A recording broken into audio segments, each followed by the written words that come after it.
In this video, we are going to look at absolute values and in particular, absolute value inequalities. But more importantly, with the absolute values, I want and I will look at the conceptual understanding of absolute values. Now, before I proceed, these examples that I discuss concerning the absolute values are very procedural. They follow the three types that you normally get. The first case, case one, is when you get an absolute value equal to a particular value. Now, understanding the concept is very straightforward if you listened and viewed the absolute value video that I've uploaded on Moodle. So in the first case, if you get an absolute value of x equal to a, then that x is equal to the positive of the right-hand side, or it could be equal to the negative of the right-hand side. Now that simply goes back to the definition of an absolute value. Case number two is when x is less than, and I'm not going to do the equal to, it could be less than or equal to, or could be just less than a value a. So that when it's equal to, it's case number one. Case number two, when it's less than a, then x is less than the positive of the right-hand side or greater than the negative of the right-hand side. And then the third instance is when the absolute value of x is greater than a, and then once again, that could be a greater than or equal to sign. I'll just use and stay with the greater than sign. Then the procedure is to drop the absolute value and then say x is greater than the positive of the right-hand side, or x is less than the negative of the right-hand side. So one or two things to look at, and maybe that will come in the solution of these problems. What is between the absolute value sign? You cannot remove until you get to the stage. You can only use these cases when the coefficient of that absolute value is 1. And you got no other term on the left-hand side of the equation. So you may have to transpose and change a sign. You may have to divide by whatever is in front of the absolute value sign. And then the right-hand side as well. The right-hand side could consist of many terms. So then when you apply these cases, you will, in the first case, for instance, say x is equal to the positive of everything on the right-hand side or the negative of everything on the left-hand side. Sorry, the negative of everything on the right-hand side as well. So let's take an example. Let's do number 38. And maybe, just maybe, well, not necessarily. In the solution for number 38, it's the absolute value of 2x plus 5 less than 1. So let's see if it satisfies the condition. This is a less than sign, so it's case number 2. Firstly, is the coefficient of the absolute value 1? Yes, it is. It's 1 times the absolute value. And this is the entire term between the absolute value sign, and then it's less than the right-hand side. And the right-hand side is a simple case of 1. So this coefficient of the absolute value is a positive 1. Now, that means it satisfies that condition, and now I can use it. So I drop the absolute value sign. I'll just write, oh, let me get back to red. I'll write 2x plus 5. And when it's less than, we say it's less than the positive of the right-hand side and greater than the negative of the right-hand side. That once again comes from the definition of absolute values, the basic understanding of absolute values.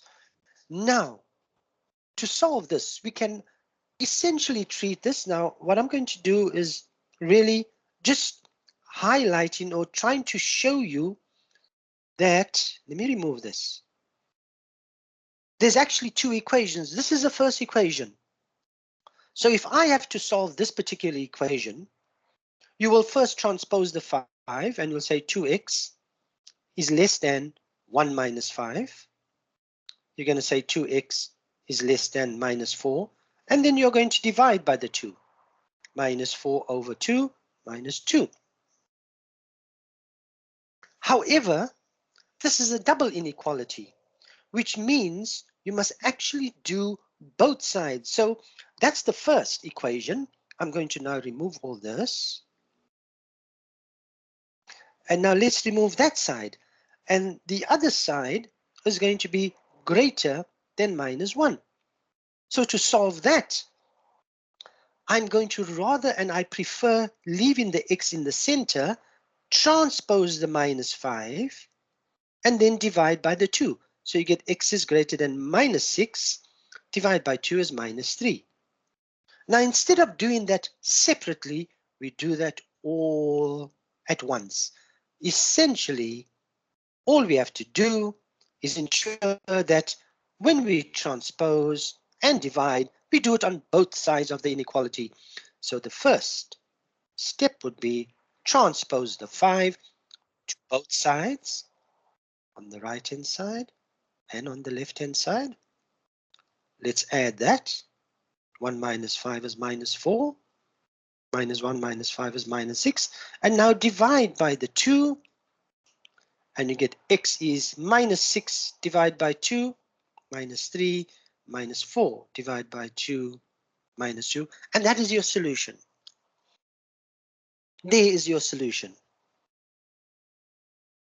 So x lies between minus 3 and minus 2, any values between minus 3 and minus 2, if we're dealing with x an element of the real values. Let's do another example. Number 40, let's take number 40. The absolute value of 2 minus x over 2 is less than or equal to a half. Sorry, that's not an equal to sign. So let's just erase that. Now, once again, let's double check. It's a less than sign. So yes, again, it's case number 2. Is the absolute value isolated on the one side? Yes, it is. On the left-hand side, there's only the absolute value. On the right-hand side, we have the value half. So once we have that condition, you drop the absolute values. 2 minus x over 2 is less than a half, is greater than the negative of a half. Now, let's eliminate the 2 first. So I'm going to transpose 2 to both sides. So I'll left in the center with minus x over 2. Transpose the minus 2, a half minus 2 is minus 3 over 2. I'm not writing that step down. You can check that. Minus a half minus 2 is minus 5 over 2. Then I'm going to multiply by 2. And when I multiply by 2, I multiply both left-hand side and in the middle and on the right-hand side. So I'm going to get minus 5 is less than minus x is less than minus 3. Now, what is the problem here?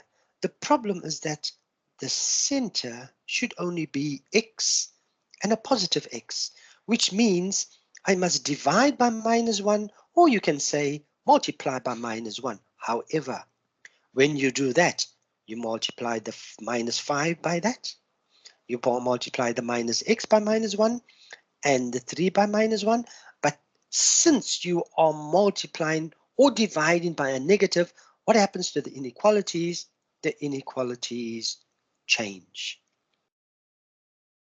So reading that, you get x is greater than 3, less than 5.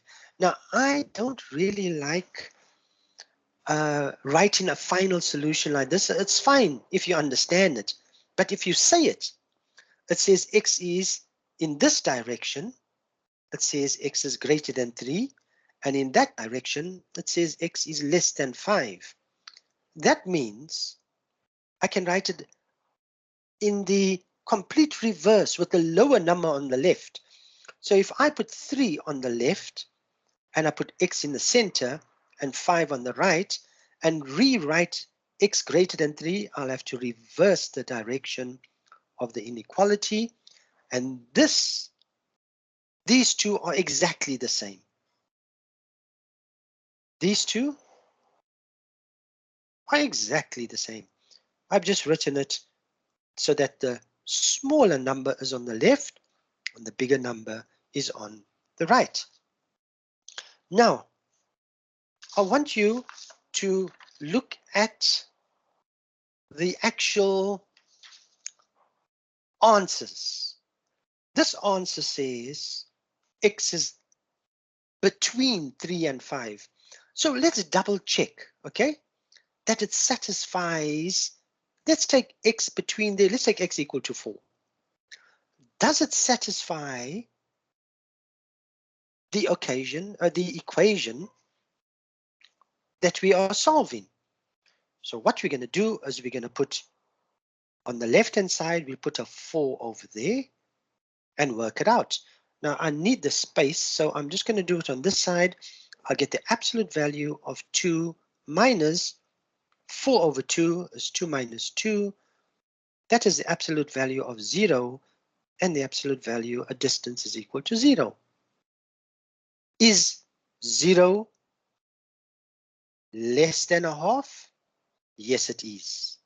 So there, that's an acceptable answer. So any answer between 3 and 5 would be correct. Now, this is the next two examples that I'm going to discuss. Is not 37 or 39. I'm going to create a problem. And I want, in my first case, I want to solve 2x plus 5 is less than -3. Now, if you simply use case number 2, then you're going to drop the absolute values and you're going to say it's less than the positive of the right hand side, which is the positive of -3, and greater than the negative of the right hand side. So let's solve this, okay? So that's less than -3. That is greater than +3. Transpose the 5. I get -8. Sorry, I'm just touching something here. -8 is greater than -2. Divide by 2. X is greater than -1, less than -4. Now analyze that. Analyze that solution. Does that make sense? Can you find a value x? Let's take any value. And that's what the x is. We want to find values that satisfy this double inequality. And when I look at it, x is greater than -1. Now values greater than -1, I'm just going to put this in blue. Values greater than -1 is 0, 1, 2, and so on. These are values greater than -1. What about values less than -4? less than -4 is -5, -6 in the other direction. Do these intersect? Not at all. So this inequality does not make sense. In other words, there is no answer here. But I can look at it in a different way. I can look at the original and always realize, and this is extremely important, that an absolute value of whatever is between the absolute value sign is always greater than or equal to 0. So for example, if I say solve x minus 1 equal to -3, you're going to say, wow, that's impossible, because an absolute value is always positive. It cannot be negative. So what will you say immediately? No. Answer. And in the same way, look at this one. Let me use a different color. Let me use my blue. Look at this particular question. An absolute value must always be positive. An absolute value, which is the left-hand side, cannot be negative. So you didn't have to do all that. You would just say immediately, hang on, an absolute value cannot be negative. Therefore, there's no answer. There's no answer. No solution. There's no solution. So you didn't have to do any of that working out. But of course, make sure and ensure that you transpose, that the 1 is in the front and only the absolute value is isolated on the one side. Now, you can get other related questions. Let's look at this one, for instance. Number 2. And just bear in mind, I'm not going to write out the question, so you're going to have to listen to what I'm saying. Let's say I get 5x, absolute value of 5x minus 3 plus 1 is equal to 7a. The first thing you're going to do, 5x minus 3, is transpose the 1, because you want to isolate the absolute value. So you can get the absolute value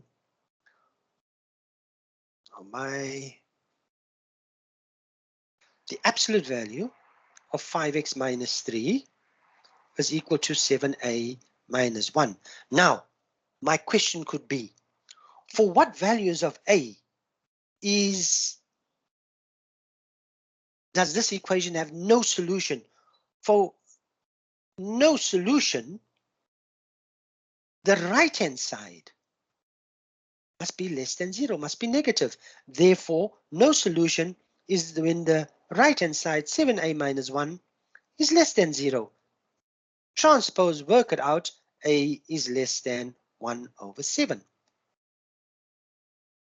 Will there be a real solution? When the right-hand side is greater than or equal to 0, therefore a is greater than or equal to 1 over 7. Now, these are conceptual questions. These are the questions that, well, I will definitely ask, because then I know that you have understood absolute values and the procedure. Yes, I don't say I'm not going to set questions like this.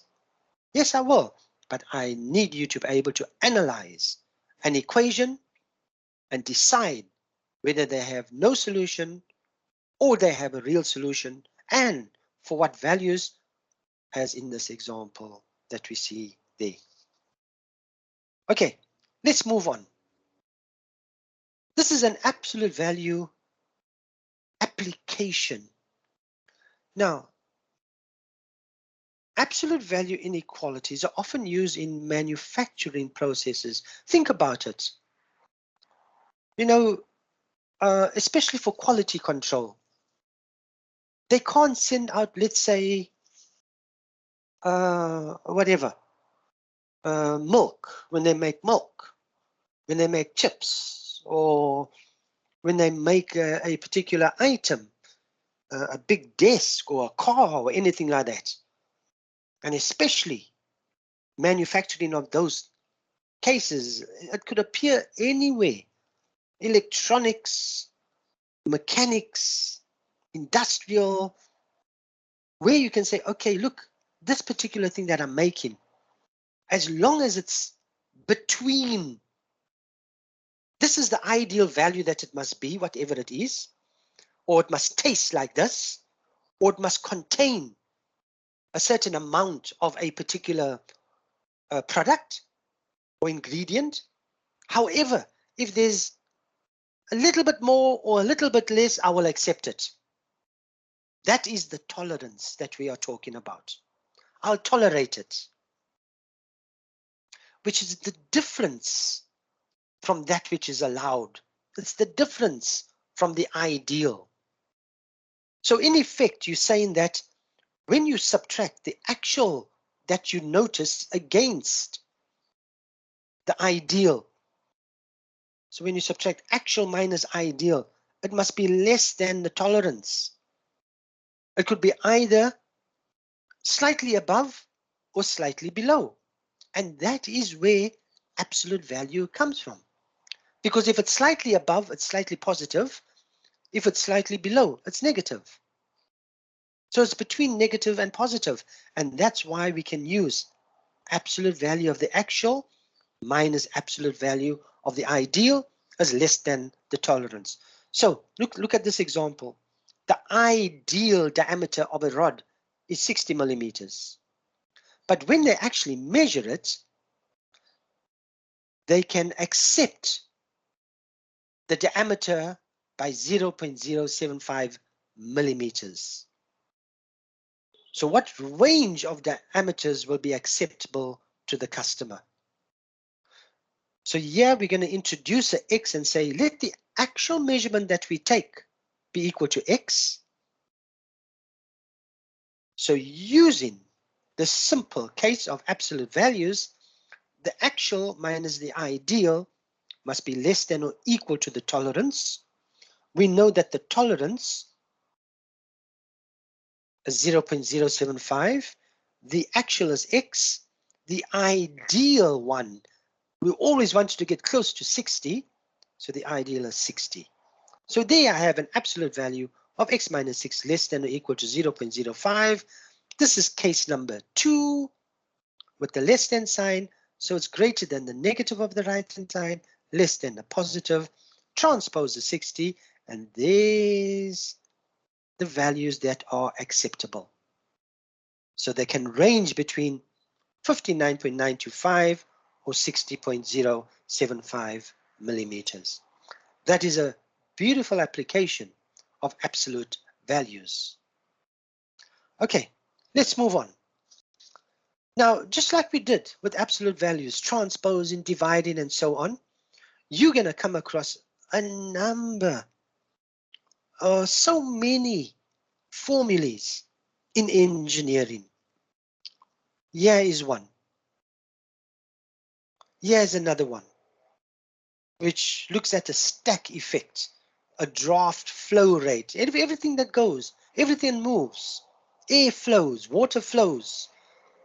As you drive a car, there's flow, there's wind behind the car, there's draft. When you open your mouth, what comes out of your mouth? There's a flow of words, of air, whatever. Anyway, so everything is always dynamic.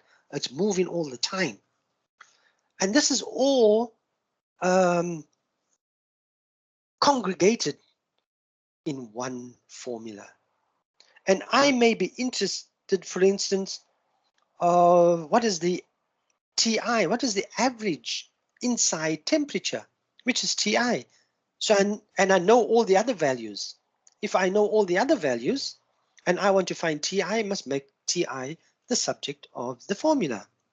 Another one here, very nice example in physics, what is known as black body radiation, Planck's law.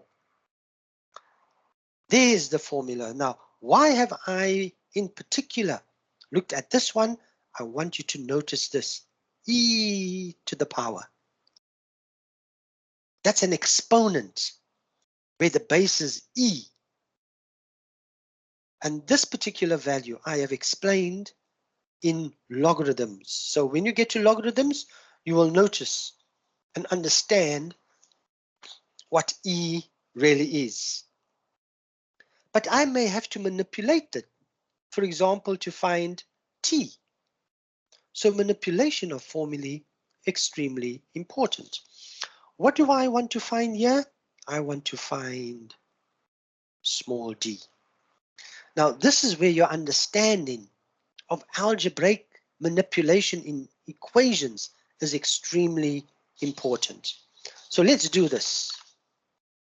So my solution, I'm just going to cut down, so I'm not going to rewrite the formula again.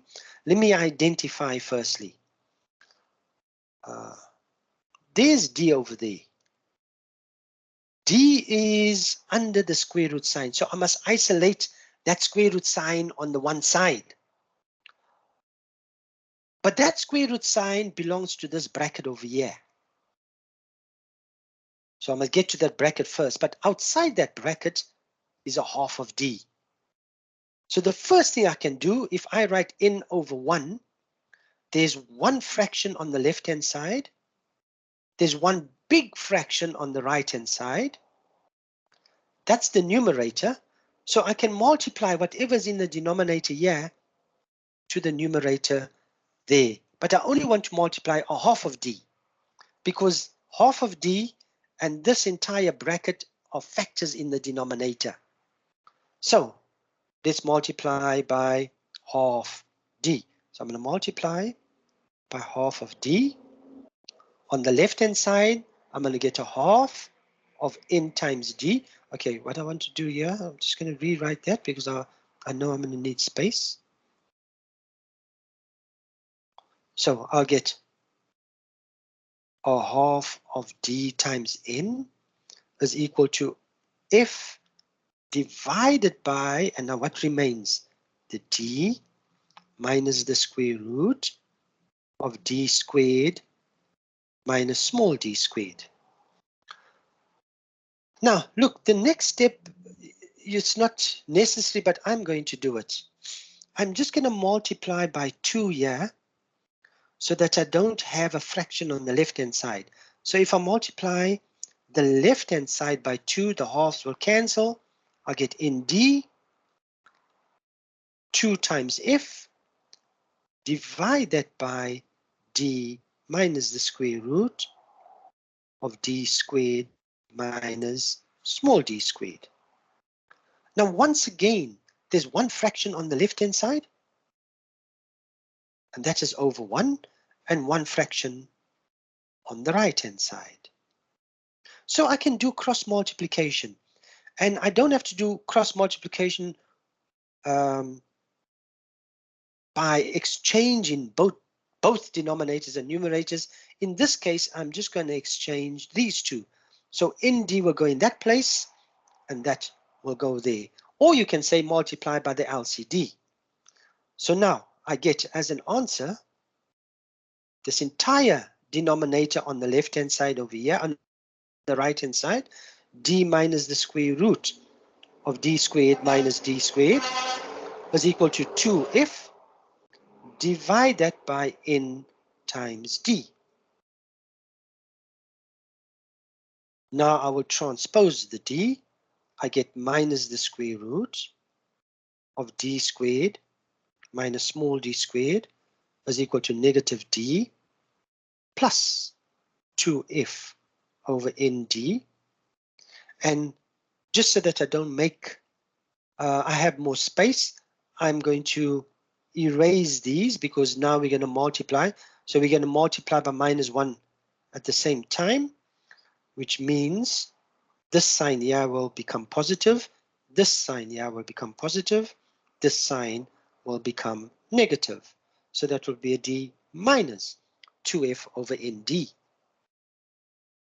Now I square both sides, so the square root will cancel off on the right-hand side, on the left-hand side, and on the right-hand side, I will get d minus 2f over nd all squared.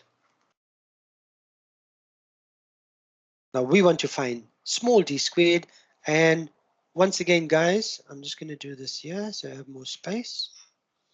Yes, I'm going to get negative d squared is equal to negative d squared plus, in brackets, d minus 2f over nd.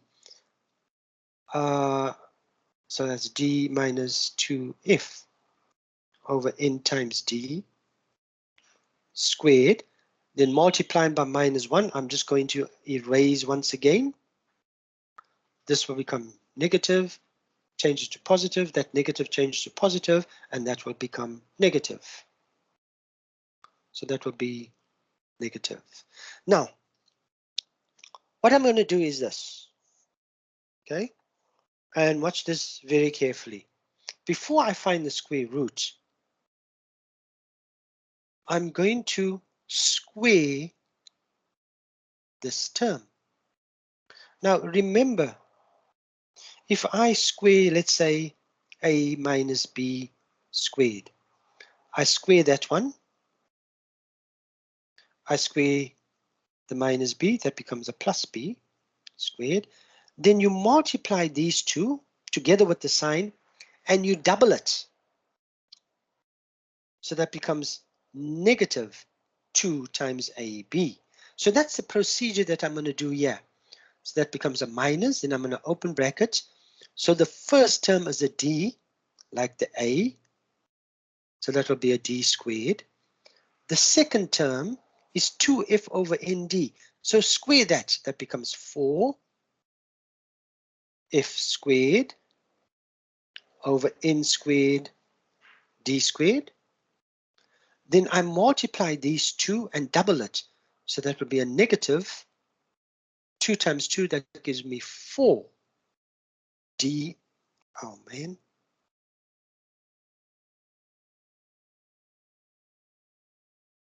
4 df over n times d.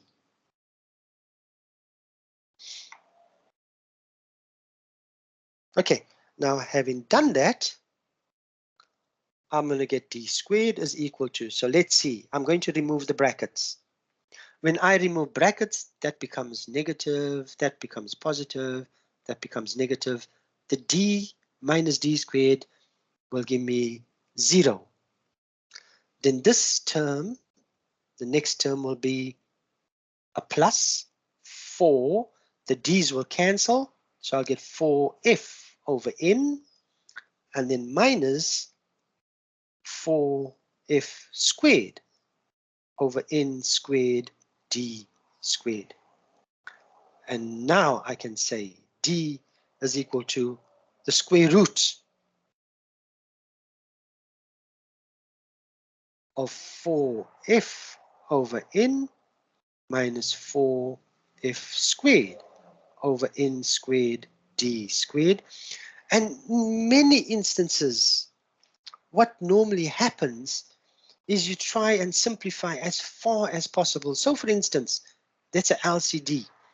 So it's the square root, and the LCD is n squared over d squared. And when you take the first fraction, divide it into the LCD, you're going to get 4 n d squared f. And there you're going to get 4f squared over n squared d squared. And then I'm going to find the square root of the bottom. So the bottom, the square root can cancel off. You get nd at the bottom. That means the square root at the top must stay. And then I'm taking out a common factor here. Common factor, which is, what's a common factor? 4f. And what am I left with? N d squared minus f. There's your answer. So manipulation, transposition of formulae, very important. You must be able to manipulate formulae. And in this particular example, there are so many algebraic manipulation principles that I have used. Cross multiplication, finding the LCD, squaring both sides, finding the square root. Guys, ensure that you have enough practice on this. The one example, the one more that another case that we're going to discuss is a case where we introduce logarithms, but of course not yet. So let's go now to something that you are very familiar with, quick school revision. And in these notes, which are uploaded on Moodle, I didn't create a video lecture on this, but I'm going to do I'll just go through it very briefly because you're familiar with this. You've been dealing with exponents for a long, long time. Algebraic exponents from grade 8. So what is an exponent? A to the n means when I multiply a times a times a to n factors. So 3 to the 4th, for example, but just be careful. Don't be tempted, and I will use that term many, many times. Please don't come and tell me that a plus b cubed, all you have to do is say a cubed plus b cubed. Then, guys, you should not even be sitting here. That's harsh, right? That's really harsh, but it's absolutely true. Algebraic manipulation. You should know what a plus b cubed. A plus b cubed means a plus b times a plus b times a plus b. And when you multiply all that out, you get all those terms. So how can you only put the first term and the last term? Be careful. In fact, what I'm actually going to do, because I don't even like to see it, is I'm going to erase that. Right, let's go to laws of exponents. We're familiar with laws of exponents. When we multiply, we add the indices. The base is 2 and 2. We put the 2 down. We don't add the 2. We don't multiply the bases. We put the base that we're working to put it down. Then we add the indices. 2 to the power 5. When we divide, we subtract the indices. When I multiply a to the n to the power n, I get a to the nm. For example, 5 to the 6 times half, 6 times a half, 3, 125. Now we know these very special cases. What is a to the 0? That's 1. Anything to the power 0, 2a plus 3b, all to the power 0. What's your answer? 1. 2a to the power 0 plus 3. What's your answer? 5. Oh, be careful. Only a is to the power 0. So only that becomes a 1. You're still multiplying by 2. Then you add in the 3. Look at the difference. Look at that. And look at how this is written. So be very aware. A to the minus n, I can write as 1 over a to the n, where the negative index becomes a positive index, and I invert it.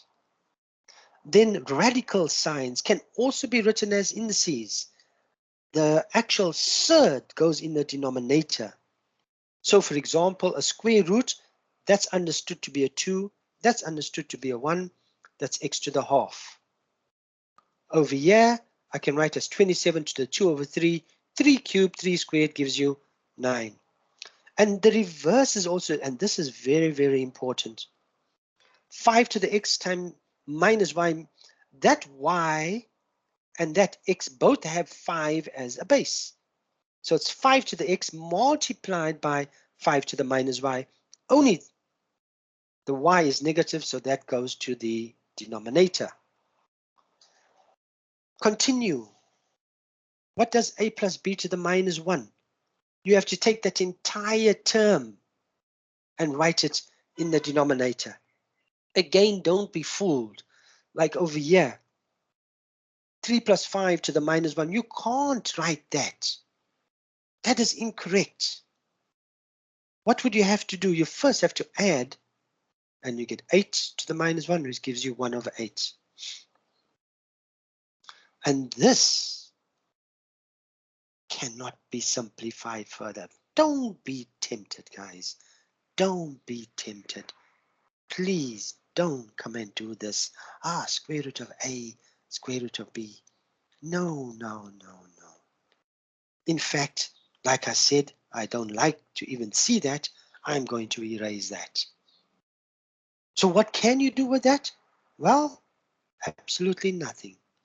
If you get an answer that looks something like a square root of 4a squared plus 9b squared minus 3, divide that by a plus b. If you get an answer like that, nothing you can do. Although it's so tempting to start cancel. No, no. That's it. It will stay as it is. So here I've got other examples. X to the minus 2 is 1 over x squared. 3y to the minus 3, 3 over y squared. Look at these. What's the square root of x? It's x to the half. This is x to the 1. Subtract the upper index minus the lower index, x to the minus a half. Take that to the bottom and write it as a square root. What about this? 2x over 3y to the minus 2. I can invert numerator and denominator. And the negative 2 becomes a plus 2.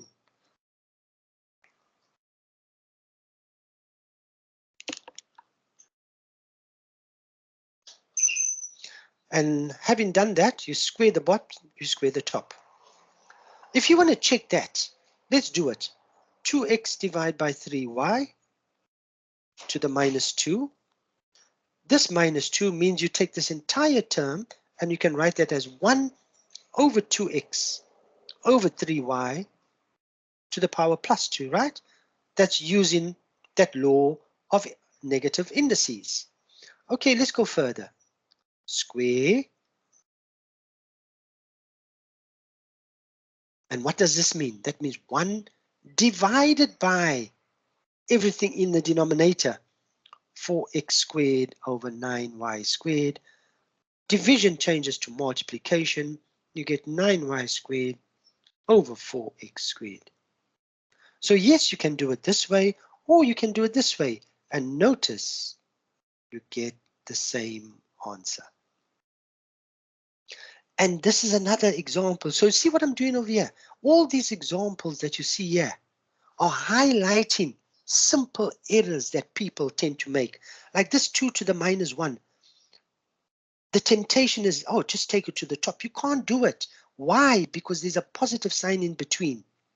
So that 2 to the minus 1 must go to a fraction in that part of the fraction. So it becomes 1 divided by a half plus 1/3, work out the LCD, and then invert. Right, so here I highlighted, mainly apply when exponents are multiplied or divided. When they are added or subtracted, be careful. Factorization is more useful. And what do I mean by that? Notice all the temptations are when there's like a plus or minus sign in between terms. Okay, this is a continuation where we look at factorization. 2 to the power x plus 1 can be written as 2 to the x, 2 to the 1 minus 2 to the x. What's common there? 2 to the x. If I take out 2 to the x, I'm left with 2 to the 1. Subtract 1, and that gives you 1 times 2 to the x, which is 2 to the x. This is very, very, very, very common. Notice here, this is a quadratic. Why is this a quadratic? The one index is double the other index. So if you let the smaller one, 3 to the x equal to k, then, let me just write it over here, then 3 to the 2x can be written as 3 to the x squared. And if 3 to the x is k, that becomes a k squared. So 3 to the 2x is a k squared. 3 to the x is a k. There's a trinomial. And what is k? 3 to the x, 3 to the x. This is another case. This is x to the power 1. that's x to the power half. If you let the smaller one equal to k, in other words, square root of x equal to k, then k squared is equal to square root of x all squared, which is x. So that's also a trinomial. You can use your k method, which is, I think, and I hope that many of you and all of you have come across that.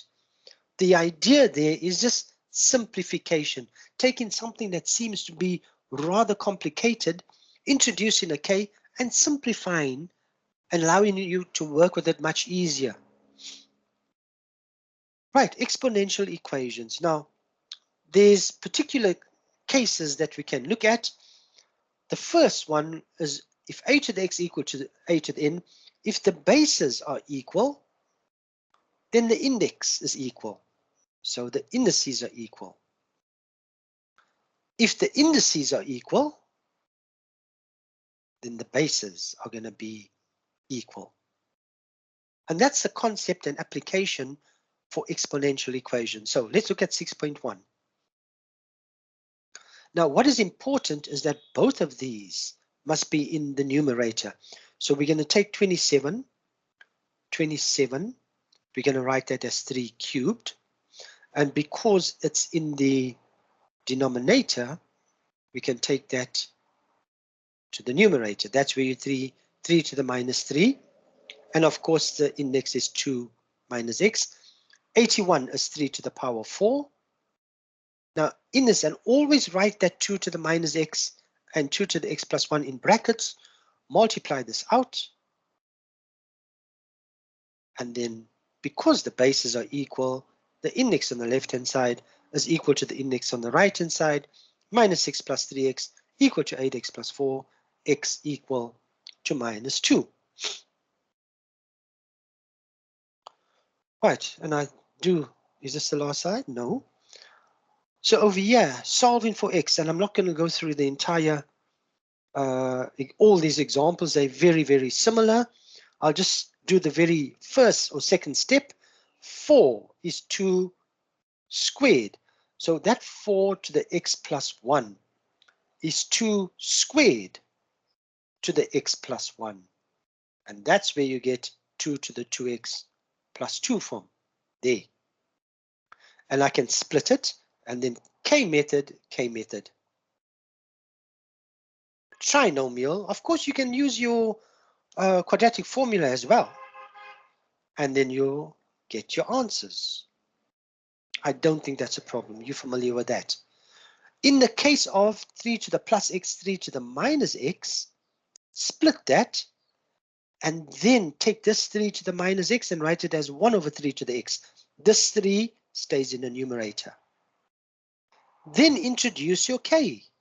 So it'll be k minus 3 over k minus 2, and then the rest is easy. Find your LCD, trinomial, substitute for k, get your answer, but please be careful of this one.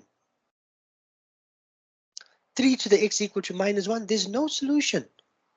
You know, if I say 3 to the x will always be greater than 0, no matter what value I take for x. For example, let's take a positive value. Let's say 2. What's 3 squared? That's 9. That is greater than 0. Okay.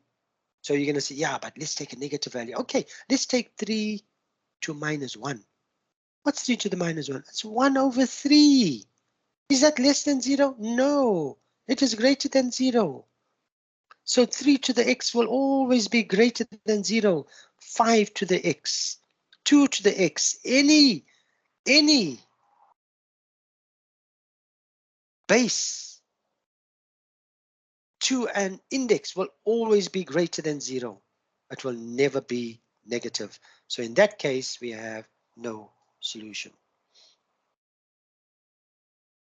Right, and that comes to the end of lecture.